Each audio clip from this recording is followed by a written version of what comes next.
नमस्कार शेतकरी मित्रांनो, पीक विम्या संदर्भामध्ये मोठी अपडेट आलेली आहे।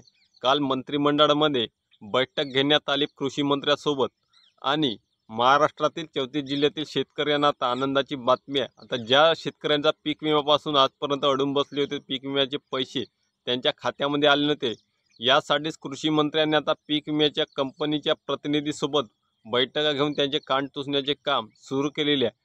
त्या संबंधित आता कालसुद्धा एक बैठक झाली, त्यामध्ये एका जिल्ह्याचा आता तिथला देखील प्रश्न सुटला आहे। आता तिथले 400 कोटी 24 लाख रुपये मंजूर झाले असून शेतकऱ्यांना त्यापैकी 378 कोटी हे वितरित करण्यात आलेले होते आणि 22 कोटी हे अद्यापही प्रलंबित होते। त्या 22 कोटी पैसे शेतकऱ्यांच्या खात्यामध्ये वर्ग करण्यासाठी निर्देश देण्यात आले। तर शेतकरी मित्रांनो, हा कोणत्या जिल्ह्यातील बातमी आहे त्या संदर्भात महत्त्वपूर्ण आपण माहिती घेऊया। आपला जिल्हा आपला तालुका कोणता आहे तो देखील इथं असेल तर आपल्याला हे महत्त्वाची बातमी आहे। संपूर्ण व्हिडिओ बघा न स्क्रिप्ट करता। तर शेतकरी मित्रांनो, बीड जिल्ह्यामधील शेतकऱ्यांना परळी असे, अंबोजोगाई असे, आष्टी असे, गेवराई तालुक्यामध्ये बहुतांश शेतकऱ्यांना 3 लाखापर्यंत पीक विमा काढलेला आहे।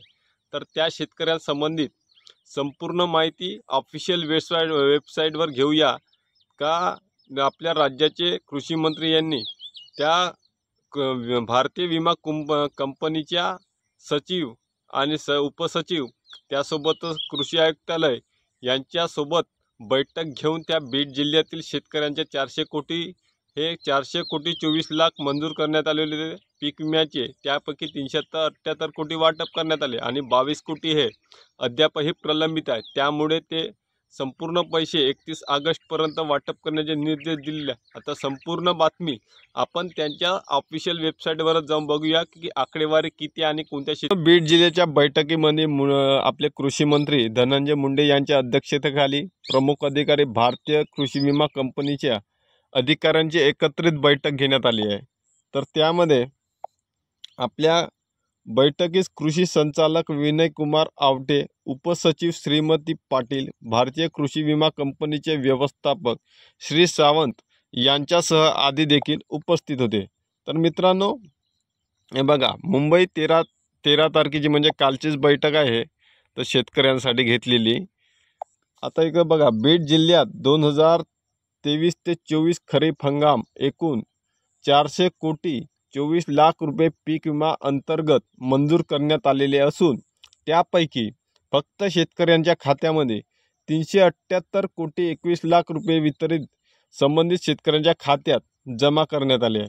तर उर्वरित जे काही आहे 22 कोटी 3 लाख रुपयांचे वितरण विमा कंपनीने कोणतेही कारण न देता 31 ऑगस्टच्या आत संपूर्ण पैसे हे शेतकऱ्यांच्या खात्यामध्ये जमा करावे असे कंपनींना निर्देश देण्यात आले आहे।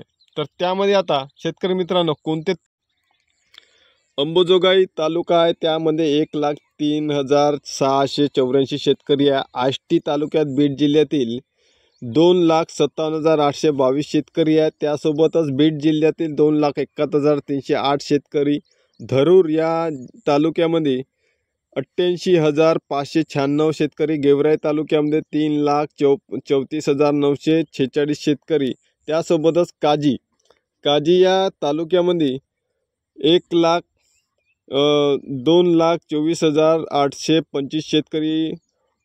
समोरचा तालुका आहे मांजलगाव या तालुक्यामध्ये 1,07,294 शेतकरी। परळीमध्ये 1,12,141 शेतकरी। पाटोदामध्ये 1,38,434 शेतकरी। शिरूरमध्ये 1,47,302 शेतकरी। तस वडवणी यामध्ये 58,087 शेतकरी।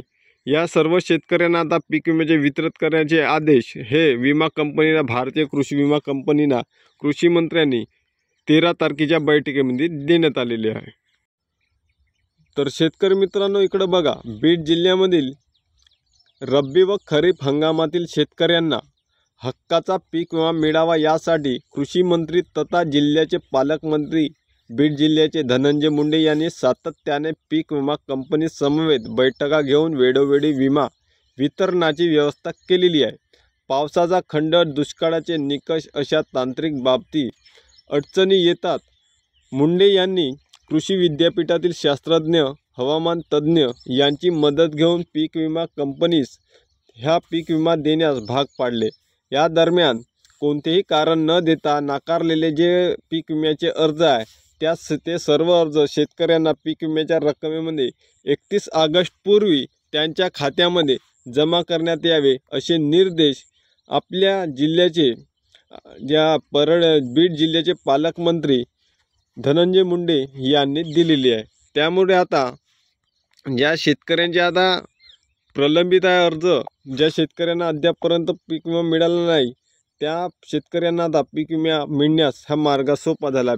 पीक विमा कंपनीने अंबाजोगाई, परळीसह काही तालुक्यात महसूल मंडळामध्ये कोणतेही कारण न देता काही शेतकऱ्यांचे विमा अर्ज नाकारल्याचे निदर्शनास दिसून आले असून कोणतेही तांत्रिक कारण किंवा सबब न देता ते सर्व विमा कंपनीने अर्ज मंजूर करून शेतकऱ्यांना देखील त्याचा प्रलंबित विमा 31 ऑगस्टपूर्वी वितरित करण्यात यावा असे निर्देश मुंडे यांनी 13 ऑगस्ट रोजी मंत्रिमंडळाच्या बैठकीमध्ये दिले। त्यामुळे बीड जिल्ह्यातील आता 11 तालुक्यातील शेतकऱ्यांना आनंदाची बातमी आहे, त्यांच्या खात्यामध्ये आता येत्या काही दिवसांमध्येच पैसे सुद्धा जमल। तर मित्रांनो, नवीन अपडेट आल्यास ऑफिशियल वेबसाईटची आपण तुम्हाला नक्की देऊ। धन्यवाद।